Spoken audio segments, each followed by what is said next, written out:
So a few weeks ago, I asked my good friend Jurijs if he'd review my Scape and give me some tips to make it even better. And I have it here right in front of me. Where should I start? I mean, this Scape is pretty well grown in, pretty mature. How difficult can this be? It's a complete mess. Oh my god, I feel so bad saying this. It's brutal, but Logan told me up front I can be as brutal as I can. My name is Logan, and today I have a really unique video for this channel. Today we are doing a complete makeover on one of my favorite Scapes in my aquascaping studio. This is my UNS 5N. I call this Scape Zanarkand, and I'm doing a collaboration with my really good friend Jurijs. He has an entire playlist called Jurijs Scape Reviews where he reviews and gives excellent feedback for improving Scapes. So if you want to check that out, that'll be linked down below in the video description. So in response to my question, Jurijs said, sure, under two conditions. Number one, you let me be absolutely honest and brutal.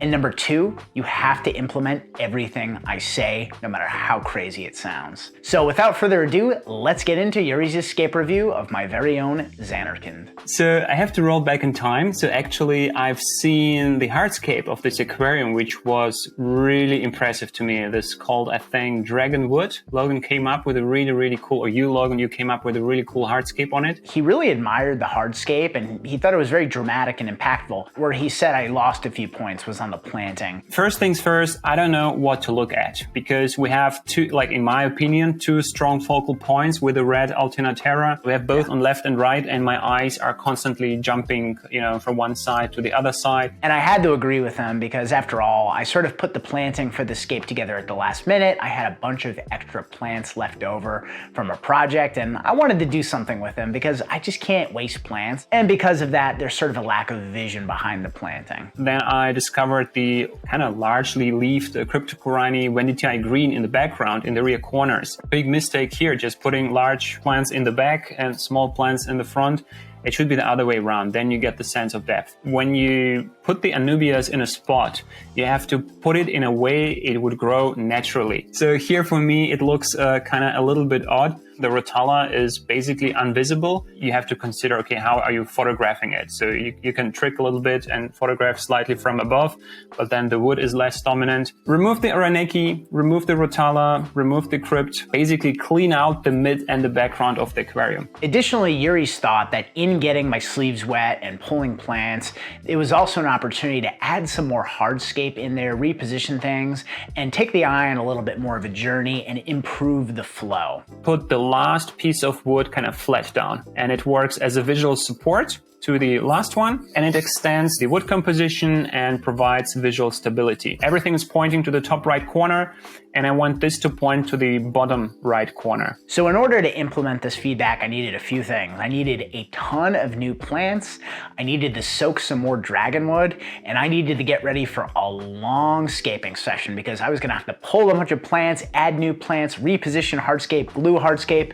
I mean, this was gonna be a big endeavor, and while I was skeptical in the beginning and throughout a lot of the process, I think you'll quite enjoy the results at the end. So let's get started with implementing Jurijs' feedback. So I started with the Alternanthera rhynickii mini, and I have to totally agree with Jurijs. This is one of my favorite plants, but it really just is spread all over the place and draws the eye in too many positions. And when you're pulling something like an AR mini with a really deep root system, I recommend using aquascaping pincets. It has a very thin stem, it's a fairly delicate plant, so you want to get your pincets as close to the base of the plant as possible, and then firmly, but not too strongly, pull the plant up and keep those pincets fully vertical. Don't go at an angle or you're going to risk breaking the stem. Pull it up a little bit, wiggle that root system free of the soil, pull it up some more, and repeat. Take your time with this. So next up was the Cryptocorini green gecko, and pulling these plants, I was a little bit nervous because crypts are notorious for being really deep-rooted plants. I started off using my pincets, but realized I needed a blunter tool. The pincet just kind of slipped off the plant.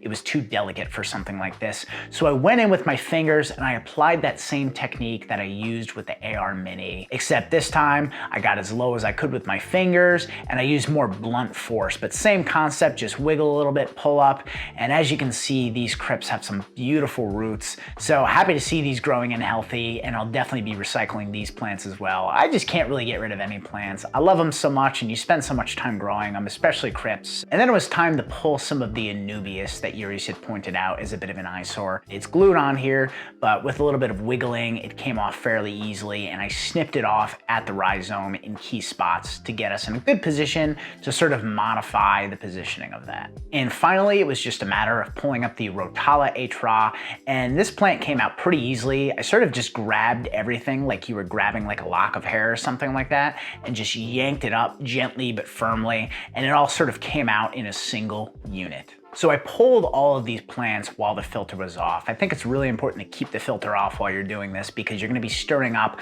a lot of detritus and waste organics, and you don't want that just like circulating all throughout the tank. Every time I would pull a plant, I would let the debris settle a little bit so I wouldn't make too much of a mess at once. But now that all of the plants in question were out of the tank, it was time to turn the filter back on and let the water clear up a little bit, get some more oxygen in there. I've got a ton of fish and shrimp, so I have to keep them in mind and prioritize their health as I'm doing this big rescape process. So with the water cleared up and visibility restored, it was time to make those hardscape adjustments that Jurijs had requested. And this was one of the more difficult parts because it was almost like going back to the drawing board. I had a bunch of extra pieces of dragonwood, but they were on the larger side, so I had to chop things up and then just kind of play around and puzzle until I found the right arrangement. So this new setup with Jurijs' guidance, I think really has a ton more flow and takes the eye on more of a journey, and also really works the foreground, midground, and background a lot better. With the new hardscape in place, I knew I had to do some gluing, so it was time to drain the water to not only allow me an easier area to work in, but also to get rid of some of those stirred up waste organics. So I did a very large water change, drained about 70% of the water, glued everything in place with super glue and little chunks of toilet paper, and refilled the tank so that I could get ready to replant the tank with all the new plants. In the background, I think we can make use of a little bit of Eleocharis vivipara. Moving to the front, you can either use the same Acicularis and just trim it from time to time to keep it shorter, or you can use the same Eleocharis pusilla or mini type,